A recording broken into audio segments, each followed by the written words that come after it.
എന്തായാലും നടിയെ ആക്രമിച്ച കേസിൽ ദിലീപിനെ പിന്തുണച്ച UDF കൺവീനർ അടൂർ പ്രകാശിന്റെ പ്രസ്താവനയിൽ കോൺഗ്രസിൽ അമർഷം പുകയുകയാണ്. അടൂർ പ്രകാശിന്റേത് നിരുത്തരവാദ പരാമർശം എന്നാണ് കെ മുരളീധരൻ തുറന്നടിച്ചത്. അടൂർ പ്രകാശിന്റെ പ്രസ്താവന പാർട്ടി നിലപാടല്ലെന്ന് AP അനിൽകുമാറും പറഞ്ഞു. പ്രസ്താവന വളരെ നിരുത്തരവാദപരമായി എന്നുള്ള കാര്യത്തിൽ തർക്കമില്ല. പാർട്ടി നിലപാട് വിധി വന്ന ഉടൻ തന്നെ KPCC പ്രസിഡന്റ് നയം വ്യക്തമാക്കി. ആ നയത്തിനെതിരായിട്ടുള്ള ഒരു സ്റ്റേറ്റ്മെന്റ് ആണ് അടൂർ പ്രകാശിന്റെ ഭാഗത്തുണ്ടായത്. അദ്ദേഹത്തിനെ പോലെ ഒരാളോട് ഇതൊന്നും പറഞ്ഞ് മനസ്സിലാക്കി കൊടുക്കേണ്ട കാര്യമില്ല. അദ്ദേഹത്തിന് 19 വർഷത്തെ രാഷ്ട്രീയ പാരമ്പര്യമുണ്ട്.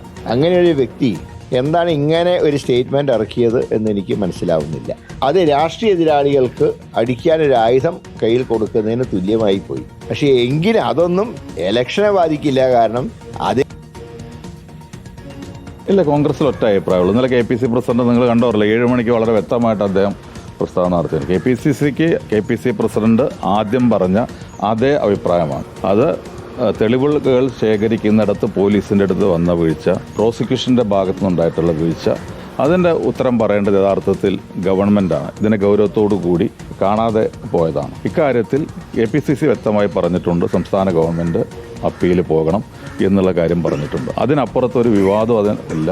Final word KPCC പ്രസിഡന്റിൻ്റെയാണ്. മറ്റൊന്നുമില്ല അതിനകത്ത്. കോടതിയെ ശക്തമായി വിമർശിക്കുകയാണ് പലരും. എന്തുകൊണ്ട് ഈ ഗവൺമെന്റിന്റെ ഈ വീഴ്ച, പ്രോസിക്യൂഷന്റെ വീഴ്ച പറയാൻ പലരും മുന്നോട്ട് വരുന്നില്ല എന്നുള്ളതാണ് എന്നെ അത്ഭുതപ്പെടുത്തിയൊരു കാര്യം. എന്നാൽ മാധ്യമങ്ങളെ പഴിച്ചുകൊണ്ടായിരുന്നു ഇന്നും UDF കൺവീനർ അടൂർ പ്രകാശിന്റെ പ്രതികരണം. അതുകൂടി കേൾക്കാം. ഞാൻ അതിജീവിതയ്ക്ക് വേണ്ടി ഞാൻ ആദ്യം പ്രതികരിച്ച കൂട്ടത്തിലും പറഞ്ഞു. പക്ഷെ അത് മാത്രം മാറ്റി വെച്ചുകൊണ്ട് ചില കാര്യങ്ങൾ മാത്രം എല്ലാവരും അത് സംപ്രേഷണം ചെയ്യുകയാണ് ചെയ്തത്. ഈ തെരഞ്ഞെടുപ്പ് സമയത്ത് ഞങ്ങൾ ആരും കണ്ടില്ലല്ലോ, ഒരാളിനെ പോലും കണ്ടില്ലല്ലോ. മുഖ്യമന്ത്രി ഇല്ലായിരുന്നു, മറ്റൊരു മന്ത്രിമാരെ കുറിച്ചും ഒരു ജില്ലയിലും ഞങ്ങൾക്ക് കാണാൻ കഴിഞ്ഞിട്ടില്ല. പ്രോസിക്യൂഷന്റെ ഭാഗത്ത് നിന്ന് ചെയ്യേണ്ട കാര്യങ്ങൾ ചെയ്യാതെ മറ്റ് ആളുകളുടെ മണ്ടയ്ക്ക് കുറ്റം ചുമത്തി വെക്കുന്നത് തെറ്റാണ്. പാർട്ടിയുടെ നിലപാട് KPCC പ്രസിഡന്റ് തന്നെ ആ നിലപാട് വ്യക്തമാക്കിയിട്ടുണ്ട്. ആ നിലപാടിൽ നിന്ന് ഞങ്ങൾക്ക് ആർക്കും വ്യത്യസ്തമായ അഭിപ്രായമില്ല. TV പ്രസാദാണ് ചേരുന്നത്. TV പ്രസാദ്, UDF കൺവീനറുടെ പ്രസ്താവന നിരുത്തരവാദപരമെന്ന പാർട്ടിയിലെ മുതിർന്ന നേതാക്കൾ തന്നെ പറയുകയാണ്. പിന്നീട് അദ്ദേഹം അത് തിരുത്തുന്നത് പോലെ പ്രതികരിച്ചെങ്കിലും ഇതുവരെയും മാപ്പ് പറയണമെന്ന് ആ പാർട്ടിയിലുള്ളവർ തന്നെ പറയുകയാണ്. എന്നിട്ടും അങ്ങനെ ഒരു ഖേദപ്രകടനത്തിന് പോലും തയ്യാറായിട്ടില്ല എന്നതാണ് നമ്മെ അത്ഭുതപ്പെടുത്തുന്നത്.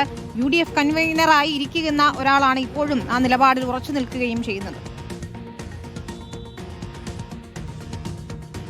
വിനിത, ഗുരുതരമായ ഒരു പ്രശ്നമായിട്ടാണ് ഇതിനെ പാർട്ടിയിലെ വനിതാ നേതാക്കൾ പ്രത്യേകിച്ച് കാണുന്നത്. മാത്രമല്ല മുതിർന്ന നേതാക്കൾ ഇന്നലെ രാവിലെ തന്നെ ഞെട്ടലുണ്ടായിരുന്നു.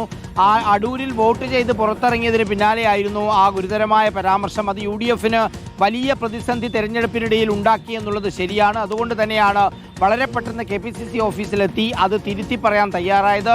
തിരുത്തി പറയുന്നതാണെങ്കിൽ മാധ്യമങ്ങളുടെ നെഞ്ചത്തോട്ടുമായിരുന്നു പറഞ്ഞത് മുഴുവൻ. അതായത് പറഞ്ഞതെല്ലാം തെറ്റിദ്ധരിപ്പിച്ചാണ് മാധ്യമങ്ങൾ സംപ്രേഷണം ചെയ്ത് എന്നാണ് പറഞ്ഞത്. ഇരക്കൊപ്പമാണ് താൻ എന്ന് ഇന്നലെ പറഞ്ഞതിന് തന്നെയാണ് ഇന്നും ആവർത്തിക്കുകയും ചെയ്യുന്നത്. വനിതാ നേതാക്കളിൽ കടുത്ത അമർഷം പ്രകടമായിരുന്നു. പലരും ആ രീതിയിൽ പുറത്ത് പ്രകടിപ്പിച്ചില്ലെന്നേ ഉള്ളൂ. മുതിർന്ന നേതാക്കൾക്കും വലിയ അഭിപ്രായ വ്യത്യാസമുണ്ടായിരുന്നു, എതിർപ്പുണ്ടായിരുന്നു. പലരും ശക്തമായത് പുറത്ത് തന്നെ പറയുന്ന സ്ഥിതിയുമുണ്ടായി. എന്തായാലും സമീപകാലത്ത് UDFനുണ്ടായ ഏറ്റവും വലിയ പ്രതിസന്ധിയാണ് ഇന്നലെ അടൂർ പ്രകാശിൻ്റെ ഈ പറയുന്ന ഒരു നിലപാട് കൊണ്ട് ഉണ്ടായത് എന്നുള്ളതാണ്. എന്തുകൊണ്ടാണ് അങ്ങനൊരു നിലപാട് അടൂർ പ്രകാശ് എടുത്തത് എന്ന കാര്യത്തിൽ ഒരു നേതാക്കൾക്കും വ്യക്തതയില്ല. നേരത്തെ നമ്മൾ കണ്ടതുപോലെ രാഹുൽ മാങ്കൂട്ടത്തിന് വേണ്ടി ശക്തമായി ശബ്ദമുയർത്തിയ ഒരാളായിരുന്നു അടൂർ പ്രകാശ് എന്ന കാര്യവും വ്യക്തമാണ്. എന്തായാലും ഒരു സാധാരണ കോൺഗ്രസ് നേതാവല്ല അടൂർ പ്രകാശ് UDFന്റെ കൺവീനറാണ്. UDFന്റെ തീരുമാനങ്ങൾ എടുക്കേണ്ട ആളാണ്. അത് നിലപാടുകൾ മാധ്യമങ്ങളോട് പറയേണ്ട ആളാണ്. അങ്ങനെ ഒരാളിൽ നിന്ന് ഇങ്ങനെ ഒരു പ്രസ്താവന വന്നതാണ് മുന്നണിക്ക് കടുത്ത പ്രതിസന്ധി ഉണ്ടാക്കിയത്. തെരഞ്ഞെടുപ്പിൽ പ്രതിഫലിച്ചില്ല എന്നൊക്കെ പുറത്ത് പറയുന്നുണ്ടെങ്കിൽ പോലും ചെറിയ തിരിച്ചടിയൊന്നുമല്ല ഇന്നലെ ഉണ്ടായിട്ടുള്ളത്. വിനീത, ശരി, TV പ്രസാദാണ് വിവരങ്ങൾ നൽകി.